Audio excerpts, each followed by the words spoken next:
There's a moment in cardiology that stays with you. A patient comes in feeling essentially fine. No dramatic symptoms, maybe a little more tired than usual, blood pressure a few points higher than a year ago, nothing that feels like an emergency.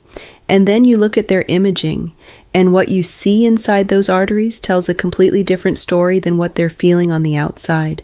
That gap between how someone feels and what's actually happening inside their cardiovascular system is the most dangerous dimension of arterial disease after 60, because plaque doesn't announce itself. It doesn't send clear pain signals in its early stages. It builds quietly over years while life continues normally on the surface. And then one morning, a number on a blood pressure cuff is higher than it used to be, or a routine test shows something that wasn't there 5 years ago, or a cardiologist says words like early calcification or reduced arterial elasticity, and suddenly that sense of "I've been fine" feels fragile. If your blood pressure has been creeping upward, if you've been told you have plaque in your arteries, elevated cholesterol, or arterial stiffness, or if you know someone over 60 managing all of this right now, what I'm about to show you deserves your full attention. There is one seed, one that most people walk right past at the grocery store, that the science has now identified as having a direct, documented effect on the mechanisms that drive arterial plaque and elevated blood pressure. Not a supplement, not a pharmaceutical compound, a seed, with a mechanism that serious cardiovascular researchers find genuinely remarkable. By the end of this video, you'll understand exactly what it is, exactly how it works, and exactly how to use it correctly. I'm Dr. Nora Khalil. I've spent the last 12 years working with adults over 60, and my focus has always been on prevention, on understanding what the body is communicating before something becomes a crisis. If you haven't subscribed to this channel yet, I'd like to invite you to do that now. Every week, I share information that bridges what the research is actually showing and what it means for your health in practical, concrete terms. And if today's topic is something that matters to you or someone you care about, hitting the like button helps more people find this content. Now, let's talk about what's really happening inside your arteries. The seed is black seed, also known as Nigella sativa, black cumin, or kalonji. It's been used medicinally for thousands of years across the Middle East, South Asia, and North Africa. My father's family has used it since before I was born, and for most of its history in Western medicine, it was essentially dismissed. Interesting culturally, but not serious cardiology. That has changed considerably over the last decade. What researchers have now documented across dozens of controlled trials and multiple meta-analyses is that a specific compound inside black seed called thymoquinone interacts with cardiovascular tissue in ways that are genuinely difficult to replicate with any other single food or plant compound. It measurably reduces systolic blood pressure. It lowers LDL cholesterol. It inhibits the oxidation of LDL particles, which is the specific biochemical trigger that initiates the plaque building process inside arterial walls. And in animal studies modeling human atherosclerosis, it has demonstrated the ability to slow plaque progression and in some conditions reduce existing plaque burden.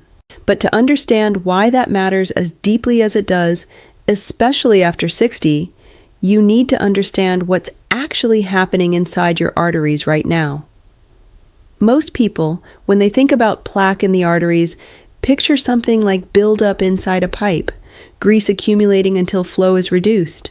And that image, while understandable, misses the most important part of what's actually happening, which is why so many people underestimate the condition until it's already advanced. Atherosclerosis is not primarily a plumbing problem. It is an inflammatory process, and that distinction changes everything about how to address it. It begins at the endothelium, the ultra-thin cellular lining on the inside of every artery in your body. This lining is only 1 cell thick, but it does far more than simply contain blood flow. It regulates vascular tension, controls what passes through the arterial wall, and produces nitric oxide, the molecule that keeps arteries relaxed, flexible, and appropriately dilated. When the endothelium is healthy, it's an extraordinary tissue. When it's damaged, it becomes the starting point for arterial disease, and what damages it chronically elevated blood pressure, pushing against those walls with excessive force over years, high blood sugar, which erodes endothelial cells through a process called glycation, oxidative stress from decades of dietary patterns, environmental exposures, and chronic low-grade inflammation. Each of these factors creates microscopic injuries in that inner lining. Once those injuries exist, LDL particles, what's commonly called bad cholesterol, begin to penetrate the arterial wall and become trapped beneath the surface. And in the presence of the free radicals and inflammatory compounds that accumulate at sites of endothelial damage, those LDL particles become oxidized. Oxidized LDL is the match that ignites the entire cascade. The immune system detects it as a threat and sends macrophages, immune defense cells, to engulf it. Those macrophages fill with oxidized fat and transform into what pathologists call foam cells. Foam cells accumulate into fatty streaks. Calcium deposits form over them. Fibrous tissue layers over that. The plaque grows. The artery narrows. Elasticity is lost. And if that plaque becomes unstable and ruptures, a clot forms, and the outcome is a heart attack or stroke. This process unfolds over decades, and after 60, it's already been building for a long time. But here's what's important: the process is not static. It can be slowed, and in some contexts, with the right interventions at the right stages, it can be partially reversed. The inflammatory nature of the disease is also what makes it addressable, because inflammation responds to the right biological signals, which is exactly where black seed becomes relevant. Inside black seed, the most studied and most powerful compound is thymoquinone. And to understand why cardiovascular researchers have begun paying serious attention to it, you need to understand what it does at the cellular level, because this is where it separates itself from most natural compounds. Thymoquinone is one of the most potent naturally occurring antioxidants ever characterized in the research literature. But what makes it different from most antioxidants you're familiar with is something specific about where it works. Most dietary antioxidants, vitamin C for example, function primarily in the water-based compartments of the body. They work well in the bloodstream, but thymoquinone is lipid-soluble. It moves into the fatty, lipid-rich environment of the arterial wall, exactly where LDL oxidation occurs. It reaches the site of the problem in a way that many compounds simply cannot. And once there, it works on multiple levels simultaneously. It inhibits an enzyme called 5-lipoxygenase, which drives the production of inflammatory compounds called leukotrienes, molecules that recruit immune cells to the arterial wall and sustain the chronic inflammation that feeds plaque growth. By suppressing this pathway, thymoquinone reduces one of the core engines of arterial inflammation. It also activates what researchers call the NRF2 pathway, a cellular switch that triggers the production of the body's own antioxidant enzymes, including glutathione. This matters. Thymoquinone doesn't just deliver antioxidants externally, it instructs the cell to produce its own internal protection. That's a fundamentally different mechanism than simply consuming an antioxidant supplement. And it suppresses NF-κB, a master regulator of inflammatory gene expression. When NF-κB is chronically overactive, which it frequently is in people with established cardiovascular disease or metabolic dysfunction, it drives the expression of dozens of genes that sustain arterial inflammation. Thymoquinone dials this down at the genetic level. This is why researchers studying black seed don't simply call it anti-inflammatory. They describe it as a compound with multi-pathway cardiovascular activity.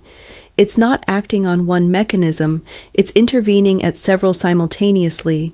After 60, when endothelial function has naturally declined, when inflammatory markers tend to run higher, when the cumulative burden of oxidative stress has been building for decades, this kind of layered multi-pathway support addresses the biology where it actually needs to be addressed. Let me be precise with you here, because this is where I think honesty about the research matters more than a compelling headline. In animal studies modeling human atherosclerosis, using rabbits or mice-fed high-cholesterol diets to induce arterial plaque, then treated with thymoquinone or black seed oil, the results have been consistent and striking. One study published in the Journal of Cardiovascular Pharmacology found that thymoquinone reduced aortic plaque formation by approximately 52% compared to control animals on the same atherogenic diet. The researchers observed not only reduced plaque volume, but improved arterial elasticity and significantly lower levels of oxidized LDL in treated animals. Another study examining the anti-atherosclerotic mechanisms more closely found that thymoquinone reduced the expression of adhesion molecules on the arterial endothelium, the molecular anchors that allow immune cells to attach to the arterial wall and initiate the inflammatory process. When these adhesion molecules are suppressed, the endothelium becomes less permeable and less vulnerable to the initial insult that starts plaque development. Now, and I want to be direct about this, these are animal studies. Translating results from rabbits to humans is not automatic, and the numbers don't transfer directly. What we do not yet have is a large-scale, long-term human clinical trial measuring plaque volume before and after black seed supplementation using cardiovascular imaging. That research is genuinely needed, and it's something I expect to see in the coming years. But what we do have in humans, and this is substantial, is controlled trial evidence on the upstream mechanisms. Human data showing that black seed and thymoquinone reduce oxidized LDL, lower inflammatory markers, improve endothelial function, reduce blood pressure, lower LDL cholesterol, and those are precisely the mechanisms through which plaque either progresses, stabilizes, or begins to reverse. The bridge between the animal evidence and the human mechanistic data is scientifically coherent. It doesn't prove that black seed dissolves existing plaque in humans. It does strongly suggest that it acts on the biology that drives plaque formation and progression in exactly the right directions. That's worth understanding clearly, without exaggeration, and without dismissal. Now let's talk specifically about blood pressure, because this is where the human clinical evidence becomes more direct and more quantifiable. A meta-analysis published in the Journal of Hypertension analyzed 8 randomized controlled trials examining the effect of Nigella sativa on blood pressure. The pooled results showed statistically significant reductions in systolic blood pressure of approximately 3 to 4 millimeters of mercury and diastolic of approximately 2 to 3 millimeters. In individual trials using consistent dosing in participants with established hypertension, the effects were more pronounced, with some studies documenting systolic reductions of 7 to 11 millimeters of mercury. But the mechanism matters as much as the number, and black seed works on blood pressure through at least 3 distinct pathways, which is unusual for any single compound. First, it acts as a natural calcium channel modulator. Calcium channel blockers are among the most prescribed antihypertensive medications in the world. They work by preventing calcium from entering smooth muscle cells in arterial walls, keeping those cells relaxed and the arteries dilated. Thymoquinone has been shown in pharmacological research to have a similar modulatory effect on calcium channels, a mechanism previously associated primarily with pharmaceutical compounds. Second, it stimulates nitric oxide production in the endothelium. Nitric oxide is the molecule produced by healthy endothelial cells that signals arterial walls to relax and dilate. As we age, nitric oxide availability naturally declines, which is one of the primary reasons blood pressure tends to drift upward after 60, even in people who haven't meaningfully changed their habits. Thymoquinone supports the enzymatic pathway, endothelial nitric oxide synthase, that produces nitric oxide, helping restore some of what aging has diminished. Third, it has a mild diuretic effect that reduces fluid volume load without the electrolyte disruption that pharmaceutical diuretics can cause. Lower volume load means less mechanical pressure on the arterial walls throughout the day. 3 distinct blood pressure pathways operating simultaneously. This isn't coincidental. It reflects the genuine pharmacological complexity of what thymoquinone does inside the vascular system. And for someone over 60 who is managing blood pressure or trying to prevent the need for additional medication, these mechanisms are exactly what deserve attention. I want to pause here for just a moment because something that comes up repeatedly in conversations with patients and something that rarely gets discussed in a standard cardiology appointment, is the role of what researchers call blood viscosity, the actual flow quality of blood itself. Most cardiovascular conversations focus on plaque, cholesterol, and arterial stiffness. But how blood moves through smaller vessels, its thickness, its tendency to aggregate, the ease with which it flows, is a dimension of cardiovascular health that can be influenced by specific natural compounds in ways that most people never hear about.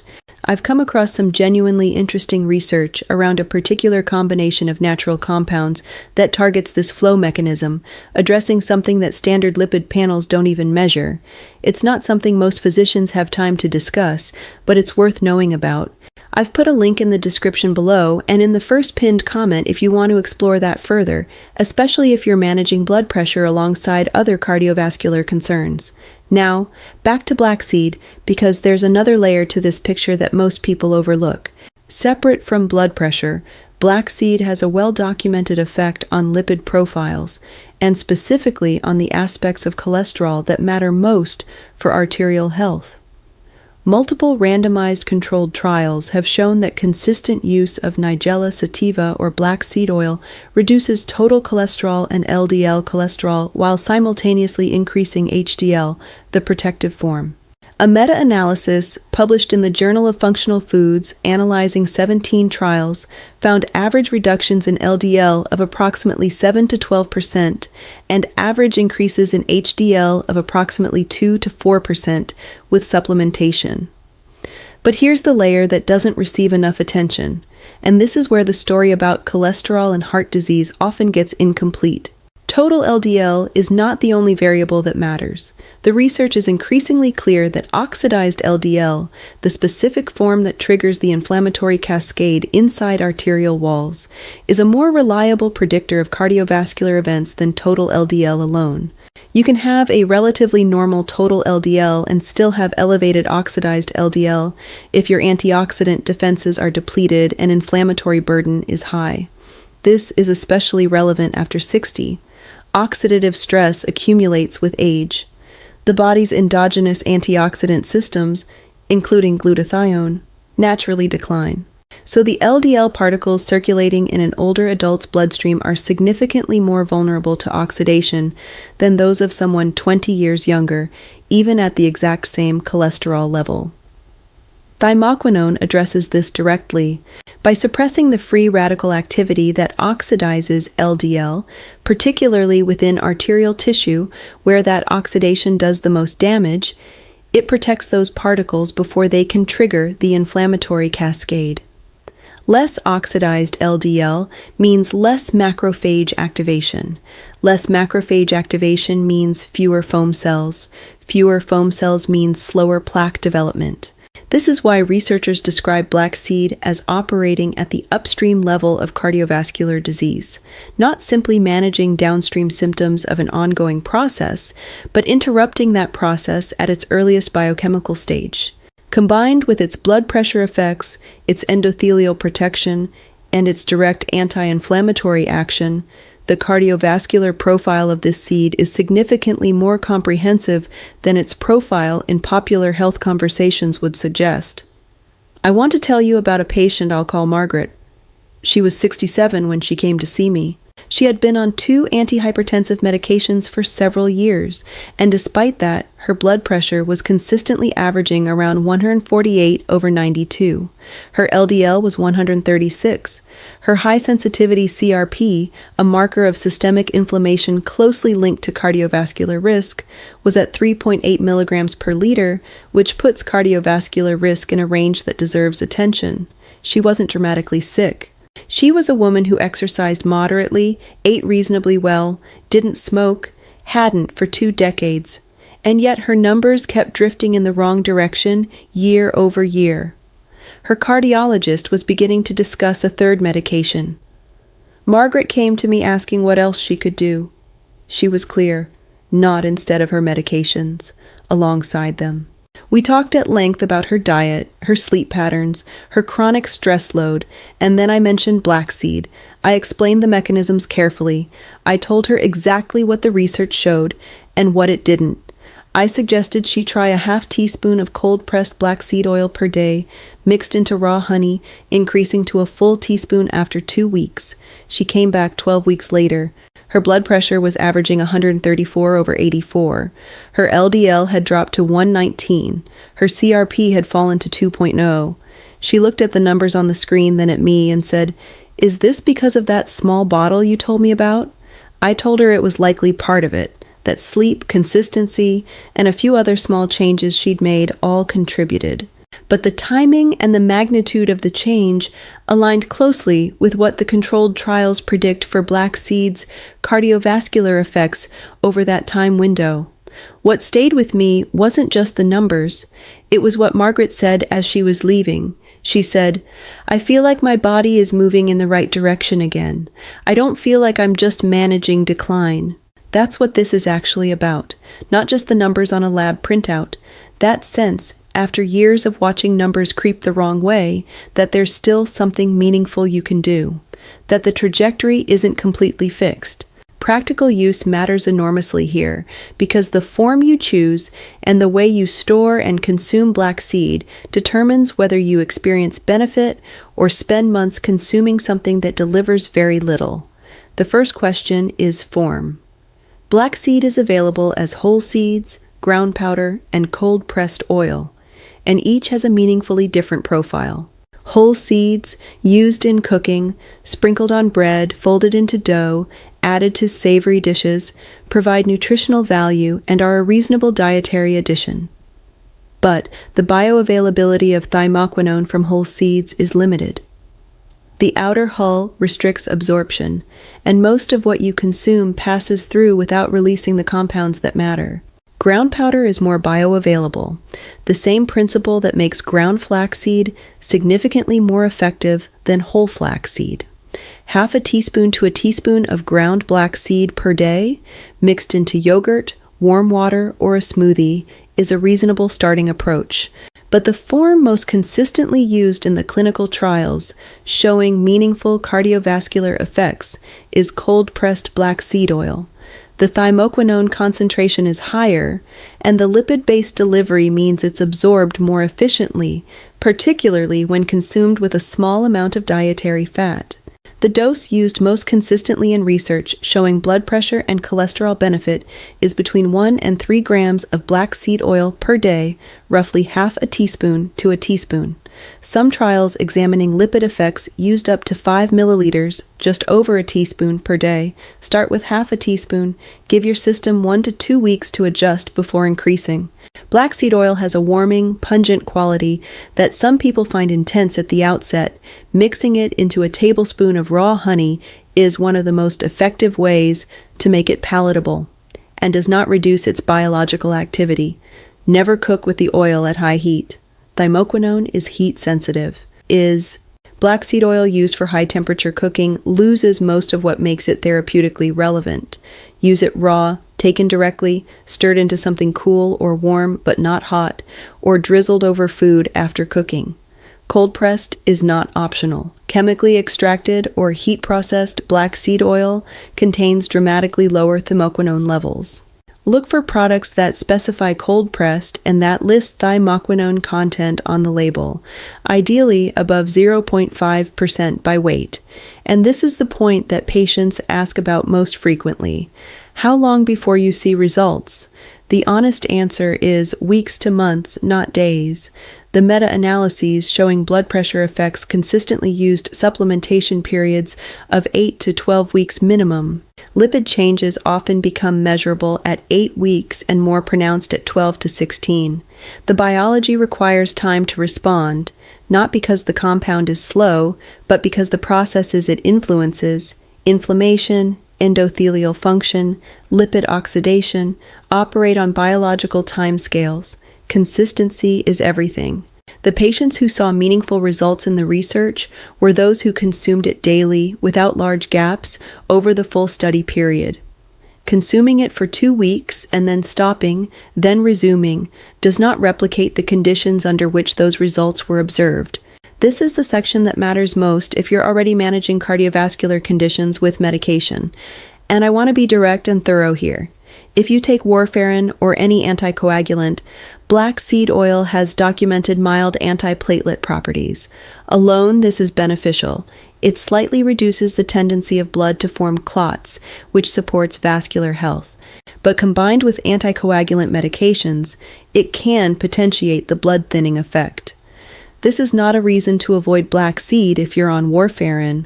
It is a reason to inform your physician, and your INR may benefit from closer monitoring during the initial weeks of use. If you take antihypertensive medications, black seed can enhance their blood pressure lowering effect. In most circumstances, this is exactly the outcome we're aiming for. But if blood pressure drops lower than intended, you may experience lightheadedness, dizziness when moving from sitting to standing, or transient visual changes. Monitor your blood pressure at home. Inform your doctor. The dose of your medication may need adjustment, and that adjustment, when it happens because a natural compound is working, is a good outcome. If you manage blood sugar with medication, metformin, insulin, or other agents, there is evidence that thymoquinone has mild blood glucose lowering properties.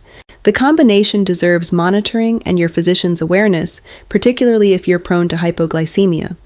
A small percentage of people experience digestive sensitivity to black seed oil at higher doses, nausea, a warming sensation, or mild bloating. Starting at half a teaspoon and increasing gradually resolves this in the majority of cases.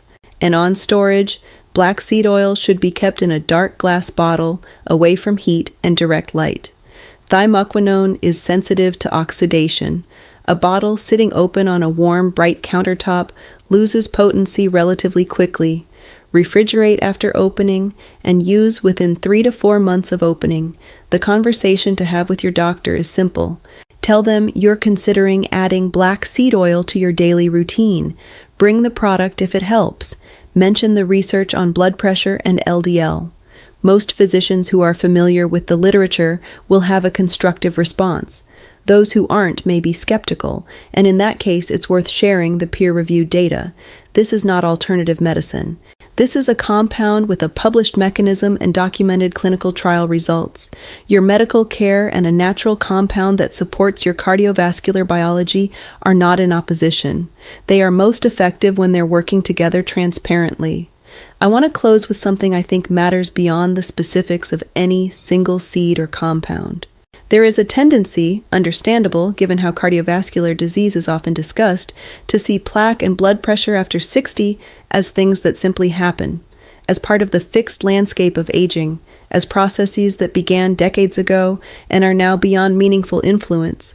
That's not what the science shows, and it's not what I've seen clinically. The arterial system is living tissue.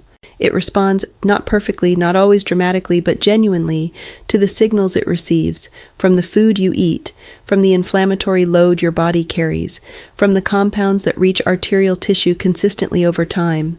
The endothelium, even after decades of accumulated stress, retains a capacity to respond when the right conditions are created. Black seed isn't a cure. It isn't magic. And it does not replace the medications your cardiologist has prescribed or the monitoring and follow-up that cardiovascular health requires. But it is a compound with a documented, multi-pathway effect on the precise biology that drives plaque formation and elevated blood pressure, with a safety profile tested across thousands of research participants and a cost and accessibility that make it realistic for almost anyone to add to their daily routine.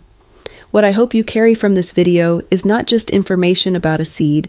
What I hope you carry is this: the direction your cardiovascular health is moving is not entirely determined. There are still decisions available to you. There are still biological levers worth pulling. And understanding what those levers actually are, based on the research, not on marketing or fear, is what this channel exists to help you do. If you haven't yet watched my video on the 7 best foods to reduce visceral fat after 60, I'd encourage you to watch that next. That's available on your screen and linked in the description. Your cardiovascular system has been working for you every moment of your life. Give it the support the science shows it actually responds to. That's not optimism, that's biology. I'll see you in the next video.